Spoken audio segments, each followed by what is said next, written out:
Students, आज का जो हमारा टॉपिक है वो है class BSc BEd third year bio के लिए। टॉपिक अपना रहेगा मेटामॉर्फोसिस यानी कायांतरण और सब्जेक्ट अपना रहेगा जूलॉजी। और इसका पार्ट नंबर आज हम पढ़ेंगे 16 नंबर, किसका? मेटामॉर्फोसिस का।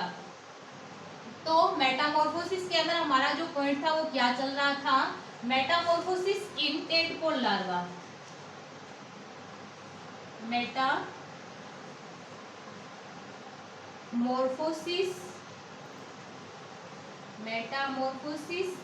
इन टेडपोल लार्वा। मेटामॉर्फोसिस इन टेडपोल लार्वा यानी टेडपोल लार्वा में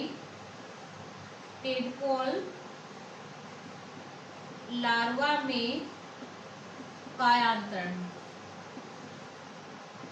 मेटामॉर्फोसिस इन टेडपोल लार्वा में कायांतरण। तो मेटामॉर्फोसिस की क्रिया के दौरान टेडपोल लार्वा में होने वाले जो चेंजेस थे उसको अपन ने 3 पार्ट्स के अंदर डिवाइड किया था, यानी 3 भागों के अंदर बांटा था। फर्स्ट कौन सा था? Ecological changes.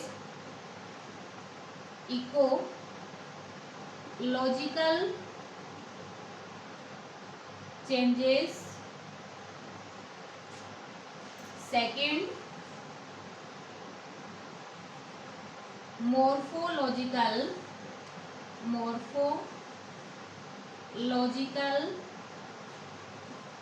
Changes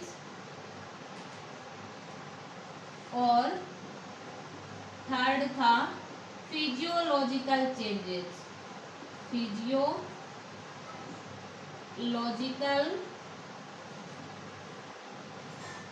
changes. Morphological changes थे वो 2 टाइप के थे।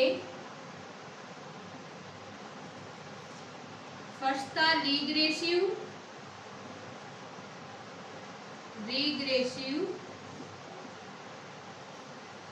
चेंजेस। सेकंड प्रोग्रेसिव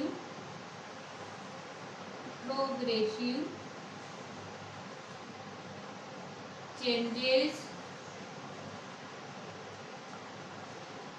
यानी 3 प्रकार के चेंजेस की अपन बात कर रहे थे। First ecological, second morphological, third physiological changes. तो मैंने आपको बताया था इकोलॉजिकल चेंजेस कंप्लीटली पढ़ा दिया था। उसके बाद अपन बात कर रहे थे मॉर्फोलॉजिकल चेंजेस की। तो मेटामॉर्फोसिस की क्रिया के दौरान होने वाले जो मॉर्फोलॉजिकल चेंजेस है उसको अपन 2 पार्ट्स के अंदर डिवाइड करते हैं। फर्स्ट अपना था रिग्रेसिव, सेकंड अपना था कौन सा था? प्रोग्रेसिव। ठीक है, तो देखिएगा रिग्रेसिव अपन ने कंप्लीटली पढ़ लिया था। आज अपन पढ़ेंगे प्रोग्रेसिव। कौन सा चेंजेस पढ़ेंगे? प्रोग्रेसिव क्या होता है कि टेडपोल लार्वा के द्वारा एडल्ट के समान लक्षण प्राप्त करना ही क्या कहलाता है? प्रोग्रेसिव चेंजेस कहलाता है। तो इसकी डेफिनेशन आप किस प्रकार लिखोगे प्रोग्रेसिव चेंजेस की? मैं इधर लिख देती हूँ। टेडपोल लार्वा के द्वारा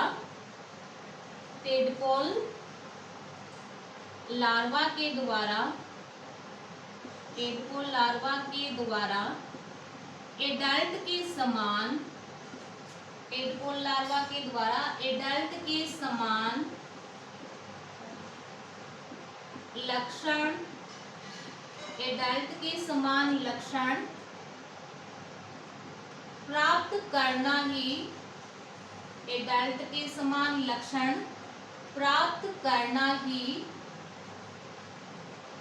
क्या कहलाता है?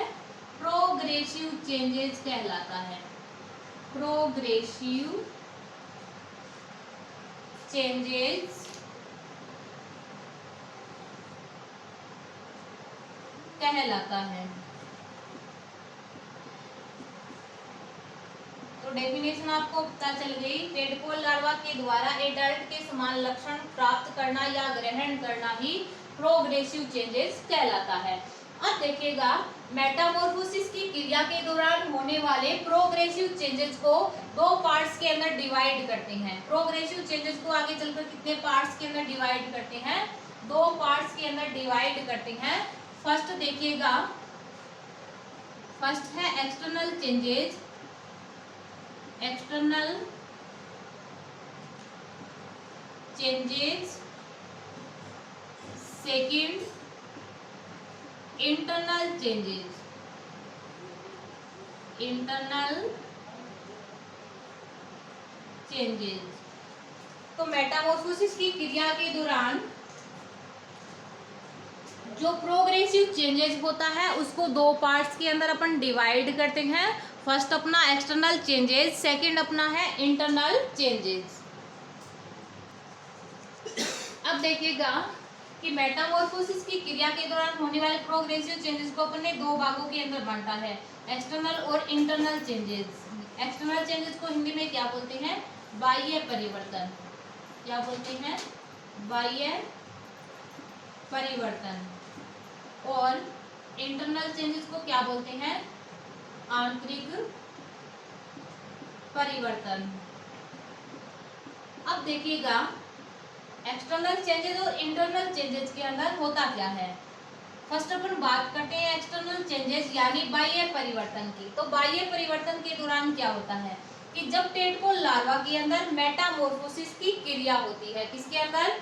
टेडपोल लार्वा के अंदर जब मेटामॉर्फोसिस की जो क्रिया होती है तो इसकी हाइंड लिम्ब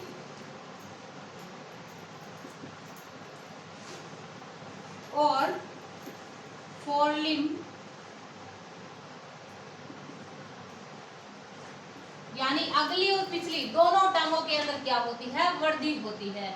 लेकिन इसकी पिछली टांगों के अंदर अगली टांगों की तुलना में क्या होती है? अधिक वृद्धि होती है, जिसके कारण फ्रॉग की जो पिछली टांगे होती है वो क्या होती है? अधिक लंबी होती है। ठीक है। अब देखिएगा कि जब टेडपोल लार्वा एडल्ट के अंदर चेंज होता है, जब टेडपोल लार्वा किसके अंदर चेंज होता है? एडल्ट फ्रॉग के अंदर चेंज होता है, तो इस टेडपोल लार्वा की जो आंखें होती है वो बाहर की ओर उभर जाती है। कहाँ उभर जाती है? आंखें जो होती है वो बाहर की ओर क्या हो जाती है? उभर जाती है। ठीक है। और इसके अलावा जो जो टेडपोल लार्वा जो छोटे फ्रॉग के अंदर यानी छोटे मेंढक के अंदर चेंज होता है, तो इसकी जो त्वचा होती है वो हल्की क्या हो जाती है? पीली, यानी हल्की पीले रंग की हो जाती है। ठीक है। इसकी त्वचा का रंग क्या हो जाता है? हल्का पीला या इसके साथ साथ क्या हो जाता है? धब्बेदार हो जाता है। हल्का पीला और क्या हो जाता है? धब्बेदार हो जाता है। और इसी मेटामॉर्फोसिस की क्रिया के दौरान क्या होते हैं? उसके गिल और इसके अलावा ओपर्कुलम जो होता है वो क्या हो जाता है? विलुप्त हो जाता है। ध्यान रखिएगा एक्सटर्नल चेंजेस के अंदर अगली और पिछली टांगों के अंदर वृद्धि हो रही थी, पिछली टांगों में अगली टांगों की तुलना में अधिक वृद्धि होती है। इसी कारण जो फ्रॉग की जो पिछली टांगे होती है वो अधिक लंबी होती है, किसकी बजाय? अगली टांगों की बजाय। और इसके अलावा एक्सटर्नल चेंजेस की अपन बात कर रहे हैं तो फ्रॉग की जो टेडपोल लार्वा की जो आंखें होती है वो बाहर की ओर उभर जाती है। इसी के साथ साथ इनकी जो त्वचा होती है उसका रंग हल्का पीला और धब्बेदार हो जाता है। और इसी मेटामॉर्फोसिस की क्रिया के दौरान इसकी गिल और ओपर्कुलम जो होते हैं वो क्या हो जाते हैं? विलुप्त हो जाते हैं। ये सारे के सारे परिवर्तन किसके अंदर आते हैं? एक्सटर्नल चेंजेस यानी बाह्य परिवर्तनों के अंदर आते हैं। अब अपन बात करते हैं किसकी? इंटरनल चेंजेस यानी आंतरिक परिवर्तनों की। ठीक है। इंटरनल चेंजेस यानी आंतरिक परिवर्तनों की बात करें तो आप सभी को पता है कि जब टेडपोल लार्वा में मेटामॉर्फोसिस की क्रिया होती है और जो टेडपोल लार्वा किसमें चेंज होता है? टेडपोल लार्वा किसमें परिवर्तित होता है? टेडपोल लार्वा एडल्ट फ्रॉग के अंदर चेंज होता है। इसके अंदर चेंज होता है? टेडपोल लार्वा एडल्ट फ्रॉग के अंदर चेंज होता है। जैसे ही टेडपोल लार्वा एडल्ट फ्रॉग यानी टेडपोल लार्वा जब वयस्क मेंढक के अंदर परिवर्तित होता है तो ये क्या करता है? इस मेटामॉर्फोसिस की क्रिया के दौरान भोजन ग्रहण करना क्या कर देता है? बंद कर देता है। भोजन ग्रहण करना क्या कर देता है? बंद कर देता है। जब टेडपोल लार्वा भोजन ग्रहण करना बंद करता है तो इसकी जो एलिमेंट्री केनाल होती है वो छोटी हो जाती है। एलिमेंट्री केनाल क्या हो जाती है? छोटी हो जाती है। इसके अलावा इंटरनल चेंजेस की अपन बात करें तो इसी मेटामॉर्फोसिस की क्रिया के दौरान इसका जो मस्तिष्क होता है यानी जो ब्रेन होता है,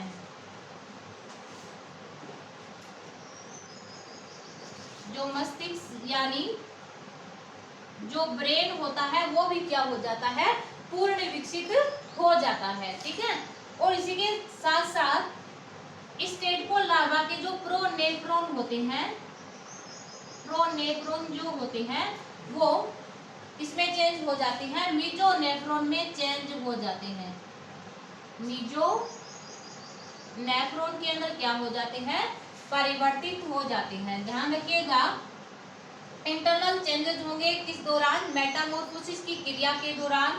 तो टेडपोल लार्वा के प्रोनेफ्रॉन जो होते हैं वो मीजोनेफ्रॉन के अंदर परिवर्तित हो जाते हैं। इसके अलावा इसका ब्लड वेस्क्यूलर जो सिस्टम होता है, ब्लड वेस्क्यूलर जो सिस्टम होता है, ब्लड वेस्क्यूलर जो सिस्टम होता है वो भी क्या हो जाता है? पूर्ण विकसित हो जाता है। क्या हो जाता है? ब्लड वेस्क्यूलर जो सिस्टम होता है वो पूर्ण विकसित हो जाता है। तो ध्यान रखिएगा, इंटरनल चेंजेस की अपन बात कर रहे थे तो पहला इंटरनल चेंजेस कौन सा हो रहा था? टेडपोल लार्वा मेटामॉर्फोसिस की क्रिया के दौरान भोजन ग्रहण करना बंद कर रहा था, जिसके कारण इसकी एलिमेंट्री केनाल क्या हो गई थी? छोटी हो गई थी। सेकंड, इसका जो ब्रेन था वो भी क्या हो चुका था? पूर्ण विकसित हो जाता है। और इसके अलावा जो थर्ड परिवर्तन था वो क्या होता है कि जब टेडपोल लार्वा में मेटामॉर्फोसिस की क्रिया हो रही थी तो इसके प्रोनेफ्रॉन किसमें चेंज हो गए थे? मीजोनेफ्रॉन के अंदर चेंज हो गए थे। इसी इंटरनल चेंजेस के दौरान, इंटरनल चेंजेस किस दौरान होंगे? मेटामॉर्फोसिस की क्रिया के दौरान। तो जैसे इंटरनल चेंजेस होते हैं तो इसका ब्लड वेस्क्यूलर सिस्टम भी क्या हो जाता है? पूर्ण विकसित हो जाता है। इसी के साथ जो प्रोग्रेसिव चेंजेस है वो भी कंप्लीट हो जाते हैं। आगे अपन बात करते हैं फिजियोलॉजिकल चेंजेस की। थर्ड जो चेंजेस है वो कौन सा है? Physiological changes.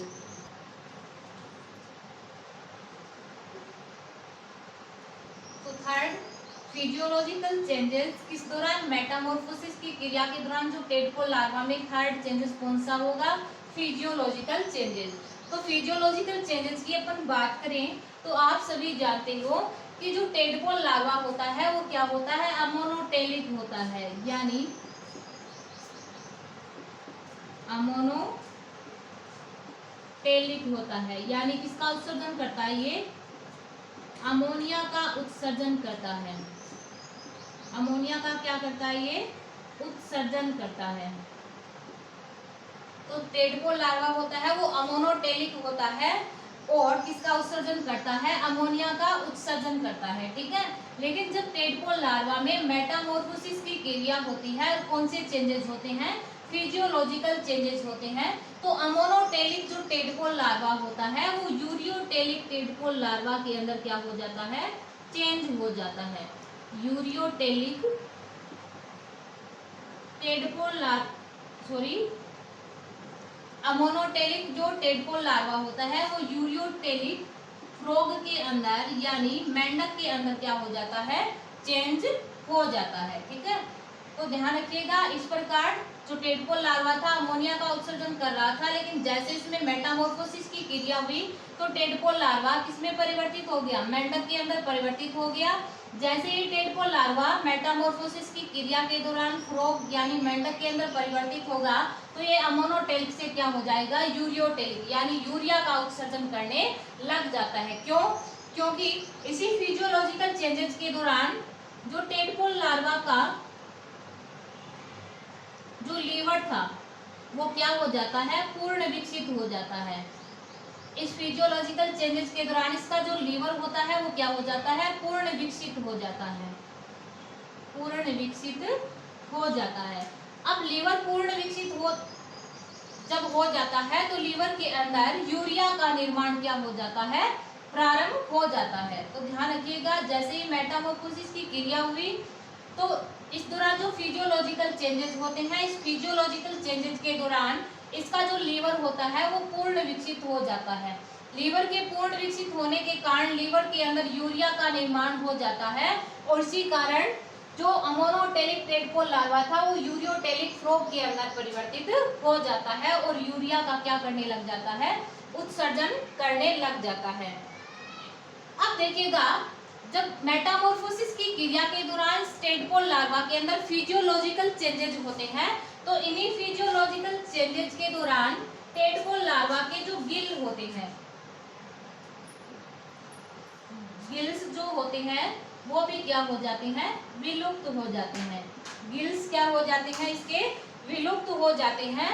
और मेटामॉर्फोसिस की क्रिया के दौरान इनके अंदर रेस्पायरेशन की क्रिया के लिए रेस्पायरेटरी ऑर्गन के रूप में लंग्स यानी फेफड़ों का क्या हो जाता है, विकास हो जाता है। तो ध्यान रखिएगा, मेटामॉर्फोसिस की क्रिया के दौरान जब फिजियोलॉजिकल चेंजेस होते हैं तो इसके गिल्स विलुप्त हो जाते हैं और इसके स्थान पर एक रेस्पायरेटरी ऑर्गन यानी श्वसन अंग के रूप में लंग्स यानी फेफड़ों का क्या होता है,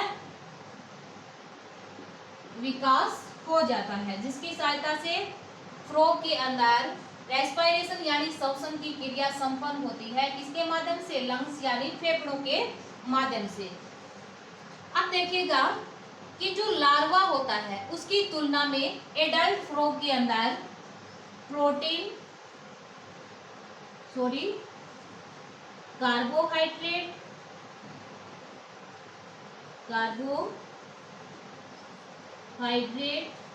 इसके अलावा लिपिड, इसके अलावा प्रोटीन, इसके जो मेटाबॉलिक रेट होती है, ठीक है, जो मेटाबॉलिक रेट होती है वो लार्वा की तुलना में फ्रॉग के अंदर क्या हो जाती है, बिल्कुल परिवर्तित हो जाती है। कहने का मीन ये है कि एक टेडपोल लार्वा के अंदर होने वाली कार्बोहाइड्रेट, लिपिड और प्रोटीन की जो मेटाबॉलिक क्रिया होती है यानी मेटाबॉलिज्म की जो एक्टिविटी होती है वो एक एडल्ट फ्रॉग के अंदर बिल्कुल परिवर्तित हो जाती है। तो इसी के साथ साथ मेटामॉर्फोसिस इन टेडपोल लार्वा का जो पॉइंट था, इकोलॉजिकल, मॉर्फोलॉजिकल और फिजियोलॉजिकल चेंजेस, ये सारे के सारे चेंजेस कंप्लीट होते हैं। आगे अपन बात करते हैं hormonal control of Metamorphosis. Hormonal control of Metamorphosis,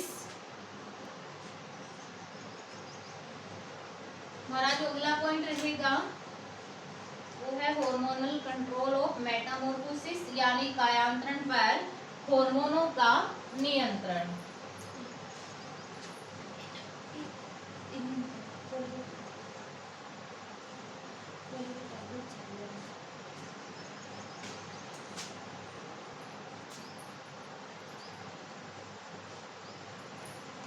हमारा जो अगला पॉइंट है वो है hormonal control of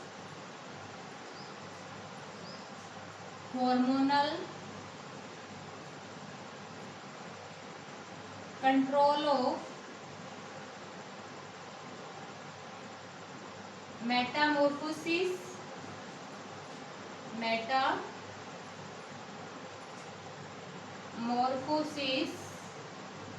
hormonal control of Metamorphosis यानी कायांतरण पर हार्मोनों का नियंत्रण। कायांतरण पर हार्मोनों का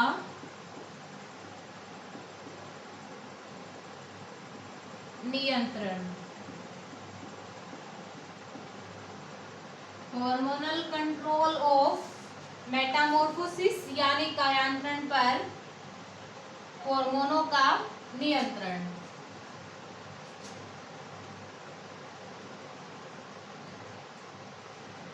अब देखिएगा, इधर फ्लो चार्ट बनाएंगे। हाइपोथैलेमस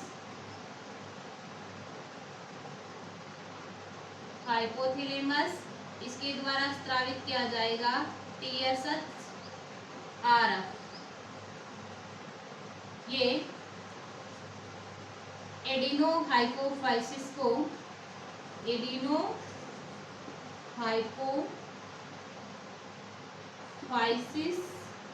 यानी अगर पीयूष ग्रंथि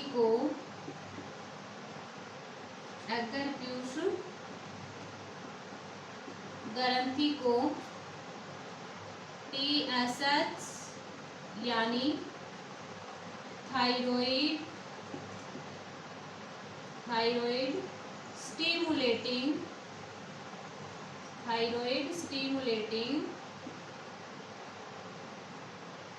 हार्मोन का क्या करता है, स्त्रावण करने के लिए प्रेरित करता है। थायराइड ग्लैंड TSH को किसमें छोड़ती है, ब्लड के अंदर, और ब्लड इसको कहाँ तक पहुंचाता है, थायराइड ग्लैंड तक। थायराइड ग्लैंड क्या स्त्रावित करती है, T3 T4, ठीक है।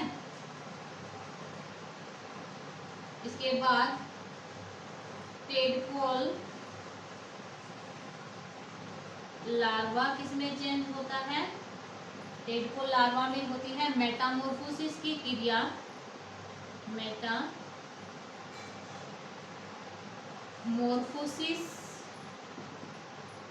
और ये चेंज होता है एडल्ट फ्रॉग के अंदर, ठीक है। अब देखिएगा अपन को पढ़ना है हार्मोनल कंट्रोल ऑफ मेटामॉर्फोसिस यानी कायांतरण पर हार्मोनों का नियंत्रण। तो ये जो फ्लो चार्ट आपके सामने है वो किसका है, हार्मोनल कंट्रोल ऑफ मेटामॉर्फोसिस का है, ठीक है।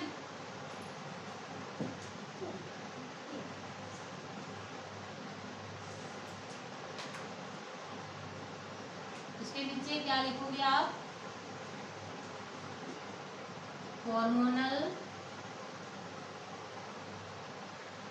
कंट्रोल ऑफ मेटामॉर्फोसिस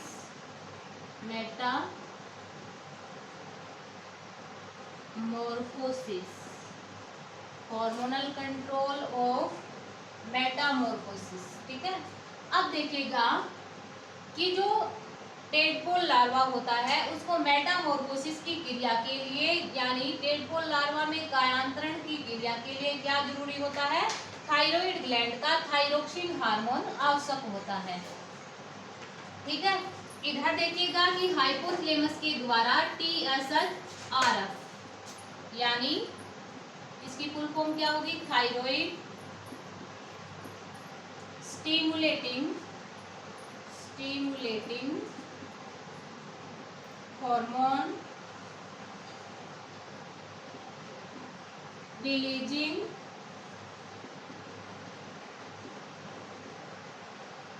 फैक्टर का क्या किया जाता है, स्त्रावण किया जाता है, ठीक है। हाइपोथैलेमस के द्वारा TSH-RF यानी thyroid stimulating hormone releasing factor का क्या किया जाता है, स्त्रावण किया जाता है। तो हाइपोथैलेमस जैसे ही TSH इस RF को स्त्रावित करती है तो किसमें छोड़ती है, ब्लड के अंदर छोड़ती है, और ब्लड इस TSH-RF को इसके टारगेट ऑर्गन यानी लक्ष्य अंग एडिनोहाइपोफाइसिस तक क्या कर देता है, इसको पहुंचा देता है। अब जैसे ही TSH-RF एडिनोहाइपोफाइसिस के अंदर पहुंचती है, किसके थ्रू, ब्लड यानी रक्त के थ्रू, तो ये एडिनोहाइपोफाइसिस की जो उपकला कोशिकाएं होती है उसको TSH यानी थायराइड स्टिमुलेटिंग हार्मोन स्त्रावित करने के लिए क्या करती है, प्रेरित करती है। अब देखिएगा जैसे ही एडिनोहाइपोफाइसिस के द्वारा थायराइड स्टिमुलेटिंग हार्मोन स्त्रावित किया जाएगा तो ये TSH किसमें छोड़ती है, ब्लड के अंदर छोड़ती है, और TSH का जो टारगेट ऑर्गन है वो क्या है, थायराइड ग्लैंड होती है यानी थायराइड ग्रंथि होती है। अब जैसे ही अगर पीयूष ग्रंथि ने TSH को ब्लड में छोड़ा तो ब्लड इस TSH को इसके लक्ष्य अंग थायराइड ग्लैंड तक पहुंचा देता है। अब जैसे ही TSH जो हार्मोन होता है वो ब्लड के द्वारा थायराइड ग्लैंड में पहुंचता है यानी थायराइड ग्रंथि में पहुंचता है, तो थायराइड ग्रंथि को थायरोक्सिन हार्मोन स्रावित करने के लिए क्या करता है, प्रेरित करता है। इस थायरोक्सिन हार्मोन के प्रभाव के कारण जो टेडपोल लार्वा होता है वो मेटामॉर्फोसिस की क्रिया करता है और एक वयस्क मेंढक यानी एडल्ट फ्रॉग के अंदर क्या हो जाता है, चेंज हो जाता है।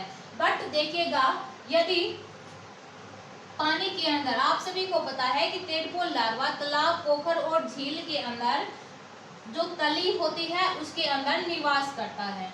यदि पानी के अंदर आयोडीन की क्या हो जाए, कमी हो जाए, किसकी कमी हो जाए, पानी के अंदर आयोडीन की कमी हो जाए, तो जो थायराइड ग्लैंड को आवश्यक मात्रा में थायरोक्सिन हार्मोन संश्लेषित करने के लिए क्या नहीं मिल पाता, आयोडीन नहीं मिल पाता, जिसके कारण जो थायराइड ग्लैंड होती है वो पर्याप्त मात्रा में थायरोक्सिन हार्मोन का न तो संश्लेषण कर पाती है और ना ही उसका क्या कर पाती है, स्रावण कर पाती है। ठीक है, इसी के साथ साथ यदि टेडपोल लार्वा की अपन थायराइड ग्लैंड को निकाल ले, टेडपोल लार्वा की थायराइड ग्लैंड को निकाल ले, तो थायरोक्सिन हार्मोन स्रावित नहीं होता, नहीं होने के कारण जो टेडपोल लार्वा होता है वो लार्वल अवस्था में ही रहता है, एडल्ट फ्रॉग के अंदर चेंज नहीं होता। इसी के साथ मैंने यहाँ पे बताया था कि यदि पानी के अंदर आयोडीन की कमी हो जाए, और आप सभी को पता है कि थायराइड ग्लैंड को थायरोक्सिन हार्मोन बनाने के लिए क्या जरूरी होता है, आयोडीन आवश्यक होता है। यदि थायराइड ग्लैंड को आयोडीन नहीं मिल पाता तो थायराइड ग्लैंड पर्याप्त मात्रा में थायरोक्सिन हार्मोन का स्रावण और संश्लेषण नहीं कर पाती। ठीक है, पर्याप्त मात्रा में न तो थायरोक्सिन हार्मोन का संश्लेषण कर पाती है, न ही स्रावण कर पाती है, जिसके कारण जो टेडपोल लार्वा होता है फ्रॉग के अंदर चेंज नहीं हो पाता। यदि ये दोनों कंडीशन मेंटेन बनी रहे तो थायराइड ग्लैंड थायरोक्सिन हार्मोन स्रावित करती है, टेडपोल लार्वा मेटामॉर्फोसिस की क्रिया करता है और किसमें चेंज होता है, एडल्ट फ्रॉग यानी वयस्क मेंढक के अंदर चेंज होता है। इसी के साथ अपना जो मेटामॉर्फोसिस इन टेडपोल लार्वा का जो पॉइंट था वो कंप्लीट होता है। आगे मिलते हैं नेक्स्ट क्लास के अंदर।